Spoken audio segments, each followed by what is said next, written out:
coucou mes amours ci lu ngeen nekk j'espère que ne yéen ñëpp a ngi ci jàmm ak Mame Ndiaye Savon tout est possible waa lan moo xew ci dëkk bi hey mbete guerre jaaykatu diw yaa ngi ku nekk a ngi fëgg sa dënn sa caq di yow ngay wax ay bal lan moo ko fi jar pourquoi des pas naturel lu tax naturel loo leen tubaab ngeen jëloo naan si non qu'est-ce qui se passe que c'est-à-dire ma ñëw dindi ko fi naan dama ne junju ba rëq na jàmbaare waaj ma rëq ko wax lu ma saf ci digg Dakar yéen ñëpp dindi seeni tubaab naan dama ne lan moo xew ci dëkk bi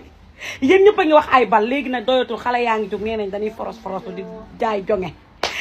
di wëndeelu di def tour du monde nee nañ mu ñu sinabee di wëndeelu ak di wane seen yaram lan moo xew ci dëkk bi daa am lu xew te yëguma ko xale yaa ngi wax ay bal de xale yaa ngi mel ni laa la wax dama bëgg si yàpp waaye nag loolu lu mu leer saabu bu junni bi jeex na maa ngi ñëw jàmb ko xaar leen direct bu mag bi